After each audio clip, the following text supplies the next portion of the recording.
Hey, Shalom, Sister Kate here. I wanted to talk to you about that Gatlinburg fire. If you have been paying attention to the news, if you have been on your Twitter and things like that, there's been multiple Facebook postings and everything about this huge fire that has taken over Tennessee and North Carolina and some of the southern states. This is serious. This is another mental exercise for you all, just like the flooding down in Louisiana. Fire is something else. The thing about a fire emergency is it's not like a flood where once the rain stops, the water will eventually recede. Fire will go on and on as long as it has food and the wind is blowing it and it doesn't rain on it. And once it gets as big as it is there, like it is in the southern states with all the fuel from the dry conditions and the hardwood forests, it's going to keep burning and burning and burning. And it's something I have taken an interest in the past. I was on a volunteer fire department for about 6 years and learned a lot about fires. And then there was a particular brother Aaron, who had been a wildland firefighter out in the West, who recommended some books to me to read, and after I read those books, that was it. And I will tell you what a couple of them were. The author's name is John McClain, and he wrote Fire on the Mountain, which is about a South Canyon fire in the western area, and also Fire into Ashes. And then there's another book that I read called Firestorm at Peshtigo, which was an incredible fire where 3 different fires came together in one place and just destroyed several towns, and there was a train that was leaving and it was on fire, and it's just an amazing story. And here's the thing, if you don't understand fire and you don't understand how it's going to act, you will not survive a big fire like that. And when the EMS people come and they say, hey, we need you to evacuate, evacuate. Because even if you think, oh, well, I'm going to go down to my basement and I'm going to be safe, the fires, the way they are, will suck all the oxygen out of the air, so you will not be able to breathe, and they superheat the air so that even if you do breathe, you're going to burn your lungs and you're going to kill yourself. You're going to cook yourself. So you cannot even count on being underground to survive some of these fires. Fire is no joke.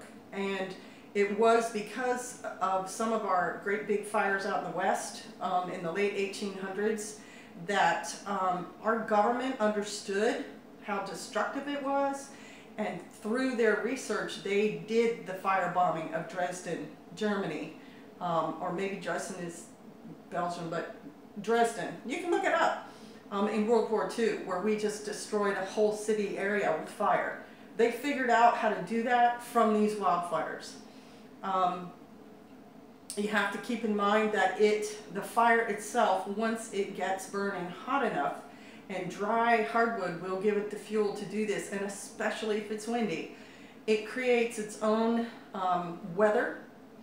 It sucks up, like I said, the air gets superheated and it sucks that air up because heat goes up, and then the air itself actually catches fire. So there is no way to breathe. There is no way to escape.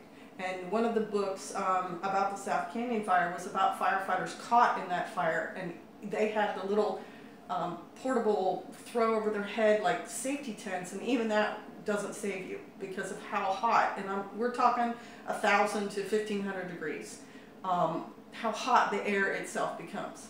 So it's not a joke. So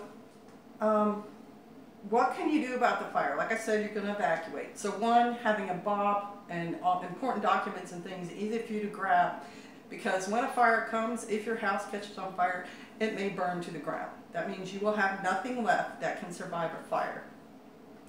So take with you the most important things and know you're not going to go back for them, and be ready to stay somewhere else. You know, if you don't have a bug out location, if you have relatives that you can stay with, or you can even just go to a hotel, be prepared for that, and then be prepared to come back to nothing. So should you have fire insurance, you might want to think about that. If you can afford it and you can shop for it, you should have insurance on your home if you have a home. It makes a huge difference. This area behind me that you see was flooded a couple of years ago, and insurance paid to restore all of it.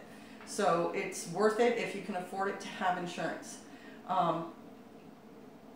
In the fire, you have to think about your animals too. Your pets can come with you, but if you have livestock and stuff, you are going to have to move them. If you want them to survive, they're going to have to go somewhere. So think about that and have a plan for that. I mean, even if it is letting them go and they run away and then maybe you get them later, it's better than them being killed, burned up. But if you have friends who have a farm and it's, you know, it's out of the fire zone and you can transport your animals or call them and have them come get them or whatever, it's something you need to think about. Not that I have tons of valuable livestock, but I know some people might. You might have horses or, you know, goats that cost you $500 and you have paperwork for and everything. You have to think about securing them. Obviously with children, it's, you know, if there's a fire heading your way, you're going to take your children with you. So just make sure you have everything for them, their pajamas and their food and their medicine, if they have a cold, you know, those sort of things, allergy things. But take it seriously, people. Fire is not controllable. What the firefighters are doing is just trying to deny fire any fuel. So they'll do things like, you know, try to do the 30-foot break between fires, you know, clear out the trees that are there, deny it the food, and then they're trying to kill it by pouring things on it. But once a fire gets big enough, you're only going to be doing that around the edges, and you're going to be fighting it from the area that it's already burned. So it's not controllable. The things that feed that fire are, you cannot stop them. You can pray for rain. You can try to maybe direct it a little bit. But fire, and once the air is on fire, once it's huge and hot enough, your fire breaks have to be bigger. It'll leap right across things like, you know, highways and stream beds and stuff like that. It gets to the point where it burns till it gets to a major river and things of that nature. So take this stuff seriously, and do pray for people who are in the path of these fires, and do think about what you would do if this kind of thing came your way. All right, bless you. Shalom.